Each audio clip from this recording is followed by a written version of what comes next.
Hey, how's it going, ladies and gentlemen of the internet? My name is Doodles and it is time for the annual studio tour. I did one each year on this channel so far. I did one in 2015, 2016 and now it's time for 2017. So not going to waste any more time, let's get straight into this thing.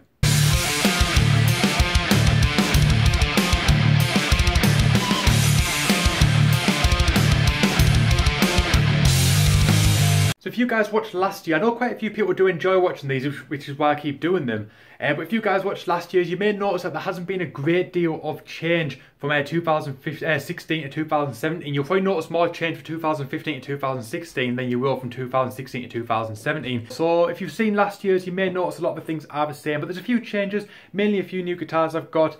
But like I said, a lot of it will be the same. So we're going to go into the room behind me on the other side of this wall. It's my spare room, and basically just all the stuff just gets like put into, just all the junk that I'm not using at that moment in time. Mainly cases, older amps, stuff like that. So we're going to take a look at that stuff. Then we're going to come back into this room, the main studio room. We're going to take a look at the guitars and my computer setup and all that stuff. So right, we're going to go in the middle of the room now. Let's get straight into it. So right, when I said this is the room where all the stuff just gets put in that I'm not using, I wasn't lying. As you can see, this room is a mess. This is one of those rooms that I always clean up every few months and it just ends up getting messy again. As you can see, lots of stuff kicking about there. There's a SNES Mini, there's an old keyboard box, there's miscellaneous Total Guitar magazines, there's N64 games, there's a laptop, there's just a lot of miscellaneous stuff there. And moving on, we've got my collection of wrestle crates. I've got wrestle crate for a few months, mainly for the t-shirts. I'm actually wearing one right now. And some pictures, some signed pictures, which will be going up in the studio in the near future when I get round to it. And over here, we've got a Gibson SG style guitar body for a custom guitar that I was making, a broken iPod, a Squier Strat pickguard, which goes on the Squier Strat that's there, a signed Dorje album, signed by Dave, Ben, Rob and the B of a Cent and Wad album. I've actually got a signed CD version of that too. And then moving on here, we've got miscellaneous guitar bags, one of my studio lights. I've got a couple of guitar cases. There's the Schecter Blackhawk. There's a random TV that I've got around to setting up.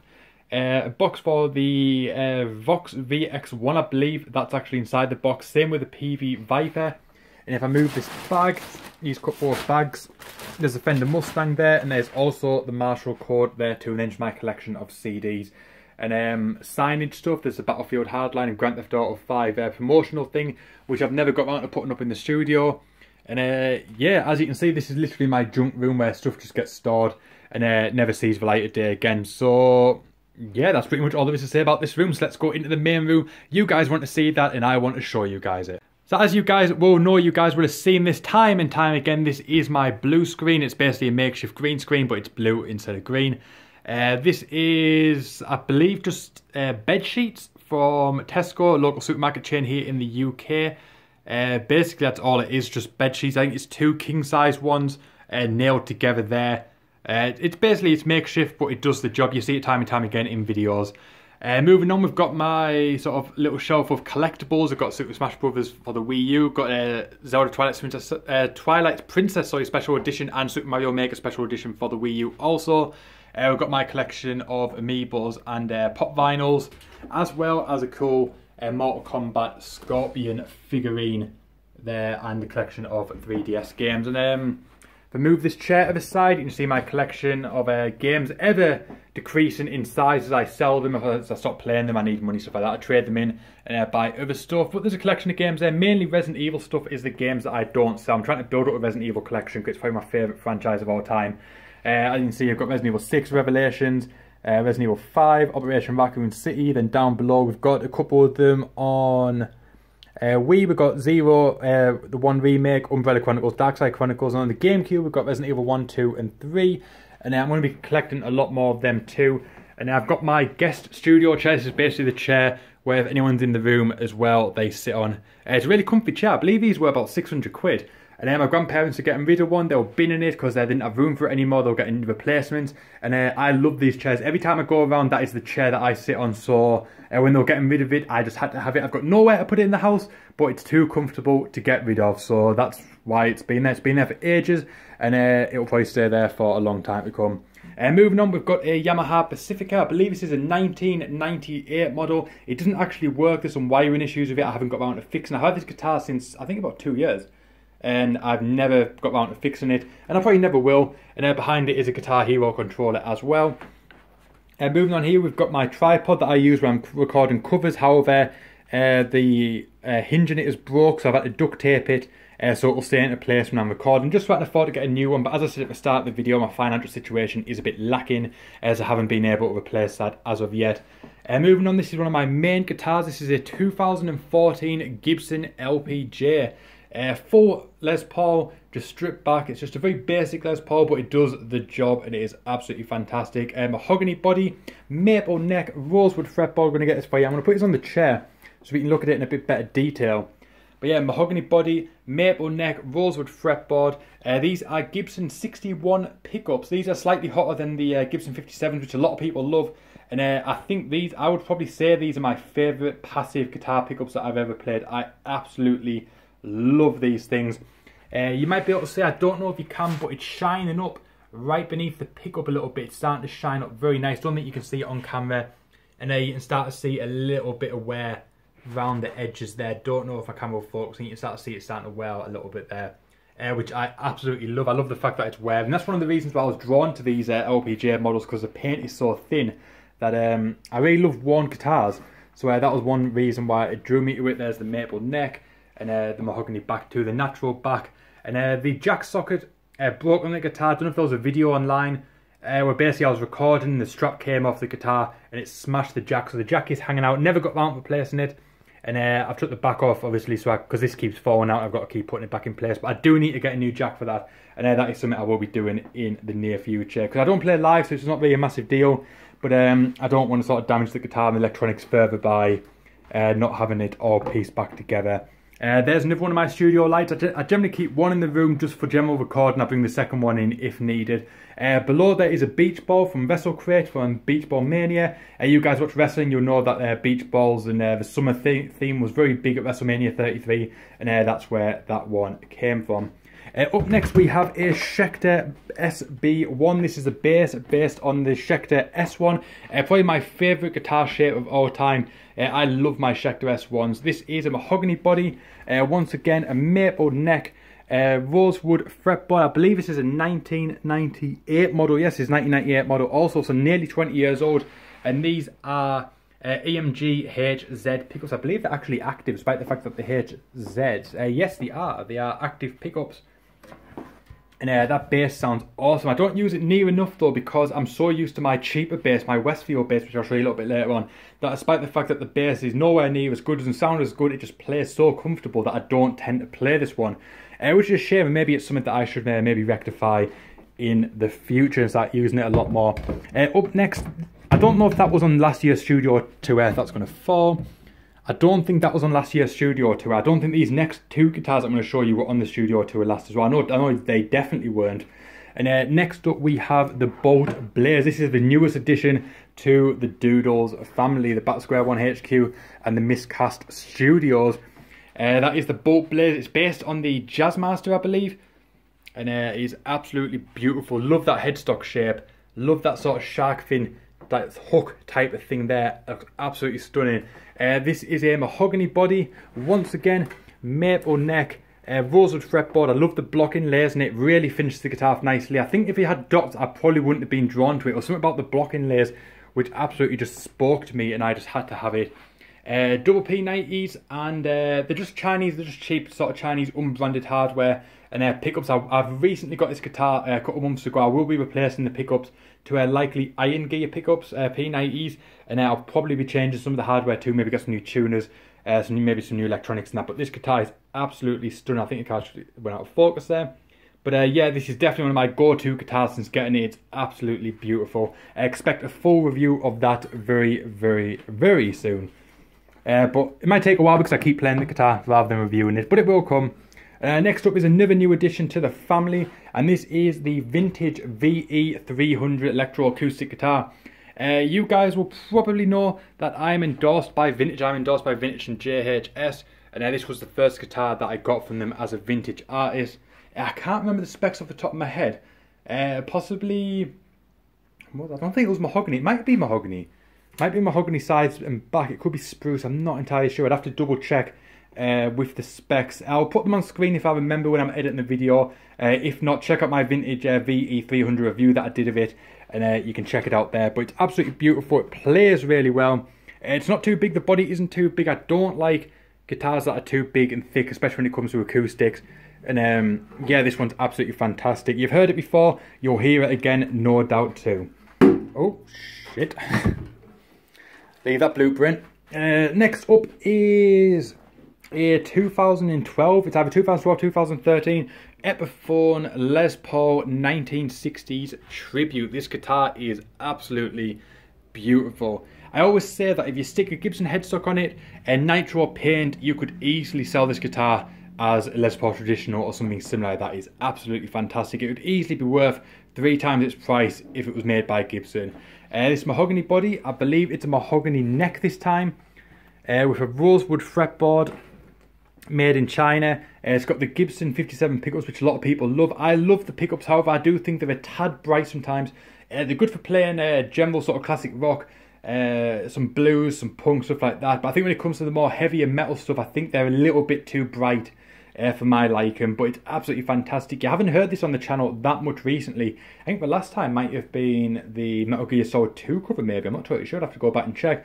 But it's definitely something you're going to start hearing a lot more of, especially in covers and on some of our Back to Square One stuff as well. Absolutely fantastic guitar. You can still buy these. These were limited edition, I believe, when I bought mine, but not long after they became a regular production model because they were just so popular. And I can definitely see why that was the case. Right, so this is the first Les Paul that I ever got. This is a 2004, I believe, Epiphone Les Paul standard that I have modded. However, I've still got a little bit of work to do on it. A few little electronic issues, and then it should be good to go. I keep saying that, I'm sure that was the same case last year as well. I've got a lot of guitars that need maintenance, I just haven't got around to doing them. But this is a mahogany body, mahogany neck, rosewood fretboard. I've upgraded the pickups to iron gear, hot slag and roller mill, which are based, I believe, on the Seymour Duncan JB and Jazz set. It's got a kill switch here instead of the toggle switch, and the toggle switch is now down here. And it's, I believe, 2 volumes and 1 tone. It needs a setup, it needs a few electronic issues. I think there's a little bit of a wiring issue. I think I need to solder a few things back together. Do a neck adjustment. I need the truss rod adjusting to set a bit of a curve in the neck. Give it a setup art, stuff like that. I've sanded the finish down, so the finish is still on. However, it is a lot more matte-like and less sort of shiny, plasticky looking, which I didn't like about the guitar initially. But this guitar plays like a dream. And when I get the cash to finish off the project, I'll be finishing it off, and I'll be using it a lot more. And now another guitar that needs maintenance is this 2005 Gibson Les Paul Jr. I got this a couple of years ago, I think January 2016. It's absolutely fantastic. It's got a mahogany body, mahogany neck, rosewood fretboard. It's absolutely beautiful. Single P90 pickup, which I absolutely love. However, it has got a bent tuner there, which doesn't seem like it's much of an issue, but the tuning stability, it's pretty much non-existent on this. So I need to stick a new set of tuners on that, which I'm going to be doing hopefully in the new year. And it should be good to go after that. But apart from that, the guitar is absolutely fantastic. I may upgrade the pickup also to an Iron Gear P90. Not entirely sure, but that's something I'm definitely going to consider too. So maybe about 60 quid.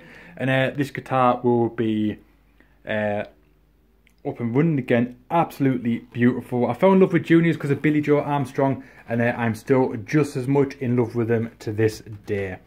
And then next up is one of my main guitars, definitely. This is my Schecter Damien Solo. Well, it's a Schecter Solo, kind of like a Les Paul-esque type guitar. This is a mahogany body, rosewood fretboard. It's got a maple neck. It's a 2011 model, I believe. It's got EMG pickups. It's got the EMG 81 and the EMG 85. That is probably my second favourite bridge pickup. I love the EMG 81s. String food body, single 2 volumes, I think, 1 tone. It's got the toggle switch. Absolutely fantastic. If you listen to the Back to Square One album, I think everything, all the guitars, except the Solo and Linchpin Jack, which was my 2013 LPGA, which I no longer have, and the Floyd Rose stuff was done, the dive bombs was done on my Schecter Banshee, which I no longer have. But I think apart from that, the whole of the album was created on this guitar. It's absolutely stunning, one of my favourite guitars. Yeah, it is heavy as hell. It's one heavy piece of wood. I believe it's in the region of 9.5 pounds. And one weird thing about this guitar is if you look like this, it's blue. It's a sort of dark, sort of metallic looking blue, but in certain lights, it looks almost black. It's really, really weird. It's very dusty as well. I need to change the strings in them. Actually, all the strings in the new year are going to get changed over, and they're all going to be set up into different tuning. So basically, if I need to play a song in E flat, D standard, drop C sharp, etc., I've got a guitar ready to go like that. So that's all going to be done. All the guitars, I'm going to spend a day or so, just set them all up and get them all in playable condition. Now, this is probably of recent times my go-to guitar, my number one guitar at the minute, and this is a BC Rich Mockingbird Contour Gold Top.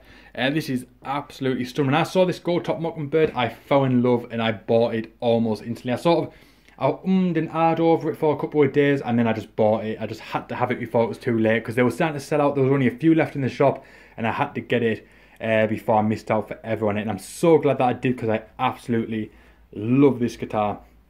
I got inspired to buy BC Rich Mockingbird, or Mockingbird in general, because of Hide from the band X Japan, and I actually got one of his signature models, which I'll show you a little bit later on. But I got this one first because I didn't think I could be able to get a Fernandez / Bernie Mockingbird imported from Japan, so this was like the next best thing. I'm so glad that I bought it. It's all stock at the minute. I will be changing out the pickups there. Slight little bit muddy for me, but the guitar itself plays great. I'll be swapping them out, but I think everything else will be left stock. It's a mahogany body, mahogany neck, I believe, rosewood fretboard, and it's absolutely beautiful. I think it's 2 volumes, 1 tone, toggle switches there. Everything about it's stock. It's got a nice dark back on it, which is absolutely stunning. If I was going to have a gold top, this is exactly how I'd want it to be. And I think it's a 2015 model, I believe. It's made in Korea, and yeah, overall, dig this guitar. There's a review of it on my channel. Go and check it out. Now, next up we have the Schecter S1 Custom. This is absolutely stunning. Just look at the beauty of the paint job. And the top of that, just it's absolutely just stunning. Don't know if the phone's going to do it justice, but this is a mahogany body, I believe a mahogany neck, ebony fretboard with a split trapezoid inlays. These are I think it's a custom theme, or Duncan custom, I think, in the bridge, and a 59 in the neck. Probably going to be swapping these out for maybe something just a tad hotter. I think these are just a tad too weak for my liking. I'm not totally sure what I want to swap them out with yet. Maybe a JB, maybe a JB Jazz. Maybe keep the 59. Maybe just put something more like a JB in the bridge. And I think it's, once again, it's 2 volumes, 1 tone, toggle switches here. Part of the reason why I put the toggle switch of my Epiphone Les Paul down there is because of the Schecter S1. I got so used to playing the S1 and how this was set up that I basically recreated it on my Les Paul too. But this guitar is pretty much flawless. It's as good as, there's pretty much not a mark on it. 2011 model, made in South Korea, World Music, I believe, the same place where Chapman's and PRS SEs and stuff like that are made. Absolutely beautiful guitar. Could not recommend this or any Schecters enough. Absolutely stunning. Now, next up is my go-to bass. Even though it doesn't sound that great, it plays like a dream, or at least to me. This is a Westfield bass. I believe it's based on a Warwick. I think I need to change the pickups. I think if I change the pickups, it will really make the bass come alive and it will sound absolutely fantastic. So that's probably something I'm doing in the new year. I need to get some sort bar pickups for it. But it is I think it's a Swamp Ash body, rosewood fretboard, maple neck, which is starting to dark up nicely in the sun. It looks absolutely beautiful. I'm sure that was a lot lighter when I got it. Rosewood fretboard, dot inlay, 24 frets. Absolutely stunning. You hear this from pretty much all the recordings that I do. This is the bass that you generally hear on it. And I absolutely love it. And now, last but not least, well, it is last, it's not last but not least, but yeah, I don't know. Either way, it's the last guitar, and this is my Fernandez / Bernie Mockingbird MG80X. I believe it's actually the 100X now, but at the time this model is the 80X. I can't remember when it was made. I need to double check when it was made. But this is, I believe, made in Japan, possibly made in Korea, but I'm not 100% certain where the origin of these guitars were. But this is a Fernandez. Actually, all the Hide models from X Japan were branded as Bernie, but for some reason this one model is branded with the F logo for Fernandez. But either way, it's a Fernandez or Bernie, either way it's the same company. But this is a mahogany body. It's got a maple neck, which is really darkened up over the years, and it's got a rosewood fretboard with cloud inlays. Gold hardware, everything's gold on it. The stock, it would have a stock Fernandez active pickup based on the EMG 81, so an active bridge, and then a passive stock Fernandez pickup based on the Damasio Super Distortion. But the person from Japan who owned this guitar swapped out the stock Fernandez bridge to an actual EMG 81, and left the stock Fernandez Super Distortion copy in there. So it's actually got an active bridge and a passive neck, which is very, very unusual to see on a guitar, and they're quite hard to wire up, but Fernandez did it, and it's absolutely fantastic. It's got a few wiring issues with it. Actually, you just do a little bit of work to it, and then you'll start seeing it a lot more on the channel. It's actually got an EMG active booster switch here, which boosts the neck pickup, which I think is how they've managed to get away with the active and passive. I think by putting the active in the circuit for the neck, it's actually been able to make the wiring work for the active and passive neck. But very, very unique in the fact that it is that way. You don't see many guitars like that. And it's something that I wanted for ages. I always wanted a guitar with an active bridge. When I got my Schecter Damien with the EMG 81, I fell in love with that, but I'm not keen on the 85, so I wanted to have a passive neck, a bit more of a sort of like a jazz type of neck pickup. But I always sort of pretty much found out that you couldn't do it active and passive set at the same time. But Fernandez proved me wrong, and you can do it, and it's absolutely stunning. Beautiful. It's a bit dinged up. This guitar is probably easily 20 years old, maybe even 25 years old, give or take. So it's definitely seen its age. There's no sort of date on it. Japanese guitars, especially back in the day, didn't tend to have serial numbers on them. Apparently, if I look at the pots, I should be able to identify it, then assuming that the pots are still stock. But yeah, I've got a few wiring issues to fix with that, and then you'll be seeing this on my channel because it is absolutely fantastic. Especially when I do anything sort of extra pan related, you'll be seeing this for sure. But that is all the guitars. So moving on, we have my desk chair. This is obviously where I'm sat, where I'm doing all my magic. Looking at the desk, we've got my MIDI keyboard. This is the Alesis. I don't know how to pronounce it either way. The Q49. I think it's a 48 key, 49 key MIDI keyboard. I've wrote all the notes on so I know where they are, because I can't play piano for shit. But it's nice obviously know where I'm playing. It's very, very basic, but it does the job when needed. This thing here, I've had this for about a month or so, and I haven't even opened it yet. This is basically a clip that basically means I can clip my phone camera onto different things, such as the guitar, when I'm filming. A bit like Leo from Fog Leap Studio, where he has his GoPro clip on his guitar so you can get those really cool shots. I've basically got a similar idea, so I started doing the same in my videos. Basically in 2018, I want to step my covers up a lot, start to step things up and make the quality a hell of a lot better than it has been. So that is one thing that I'm going to be doing with that. There's a keyboard there which goes to my Mac, which I'll show you in a sec. Here we've got a collection of games consoles because I now stream on Twitch. Quite often, a few days a week, I'm always on Twitch. Add me Doodles Music if you watch Twitch at all. There's an Xbox 360, a Wii U selection of games, my new PS4. There's the monitor that I use to play games when I'm streaming. This is my computer monitor. It's a TV. It's a 40-inch TV that I use as my computer monitor. Down here we've got a Focusrite Scarlett 18920, 18 inputs, 20 outputs. This is the first gen one. This is basically my audio interface. Got a microphone connected there, my guitar connected there. So basically if I'm talking or I'm playing, it's all ready to go. And for our monitors here, I've got the M-Audio BX5. These are 5-inch monitors. Got a set of these. Very, very basic, very, very cheap, but they do the job just fine. I've got my Apple Mac down here. This is a Mac Mini with an i5 processor, 8GB of RAM, TB hard drive. There's an Elgato. It's not mine, it's my cousin's. But I will be getting a HD60 protocol in my motherboard very, very soon. Up here we've got the Logitech camera. This is what I use for streaming and for some of my video stuff. It's a Logitech 930E. Very, very cheap. You can get these a lot cheaper than the 920, especially used, because the 920 is pretty much the standard for streaming, and a lot of people forget that this is actually a better model and don't tend to buy it. So if you're after a decent Logitech webcam, definitely check that one out. Here I've got some chicken picks. Chicken Pick were very kind to send me these to review. I just need to get around to doing that, and I will be very, very soon. I'll be doing that. I've got my Sennheiser headphones here, which I use when I'm basically listening to music, listening to YouTube, streaming, editing videos, stuff like that. And I've got my microphone. This is a T-Bone SC450. This is Thoman's own brand of microphone. It's a condenser microphone.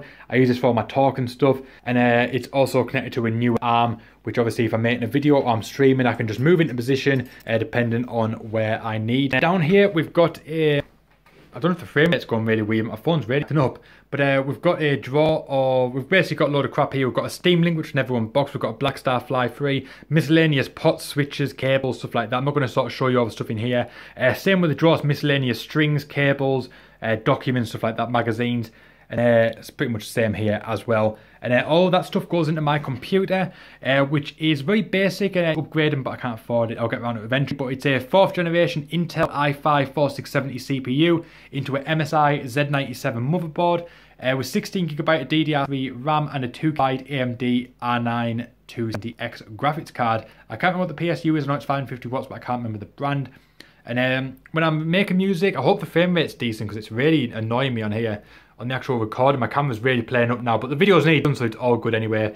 But for my PC, I use Reaper as my DAW. I've got a collection of plugins from Native Instruments, Toontrack, Easy Drum and stuff like that. I use Bias Effects and Guitar Rig for my tones. And yeah, pretty much Native Instruments, JST, Joey Surge's tones, Toontrack, Bias. So that's pretty much all I use for my music stuff. And like I said, it all runs into Reaper. But that's pretty much it. Very, very short and sweet. Not very, very short and sweet. Very, very long. But yeah, very, very basic studio too. Anyway, got a collection of wall art, Martin Luther King, Star Wars, and a big Stormtrooper there. But yeah, very, very basic rig. Hoping to upgrade it in the new year. We'll see how it goes. There we go. That is the studio tour. Like I said, I was going to try and keep it under 20 minutes. It's probably been about 25 minutes. But it's all good. Hopefully you guys enjoyed it, even if it was a bit long. You got to see all my guitars and stuff like that. Hopefully that's the main thing that you guys were interested in. Who knows? Hopefully the show will start getting upgrades in the coming weeks and months. We'll see how it goes. I've got stuff I want to buy. Just need to try and get the money to do it. But hopefully you guys enjoyed this video. Hopefully you guys enjoyed this studio tour. I really hope the camera's working well now. Because the camera started messing up midway through this video. So if the last part's been a bit of a clusterfuck, then you guys know why. But hopefully you guys enjoyed it. I enjoyed showing you all my stuff. And like I said, hopefully you'll start seeing more stuff, more upgrades, and then more gear in the studio. You're going to see a lot of reviews as well. I've got a lot of stuff I need to review, especially guitars, and you'll start to see them as well too. I'm going to put a lot more effort into this channel. The channel's really getting overhauled and being higher quality and better videos overall. So hopefully you guys are excited for that, just like I am. There's obviously new Battle Square 1 stuff in the works, which I can't wait to show you guys too. A lot of new videos, a music video, some new songs. We're working on our new record. Our last EP came out on December 15th. We're already working on our next record, and we can't wait to show it to you guys very, very soon. So let me know what you think. Did you enjoy the studio tour? Let me know down below in the comment section. If you've enjoyed the video today, make sure you hit that like button. If you're new to the channel, hit that subscribe button. My name is Doodles. Thank you so much for watching, and I'll see you guys next time.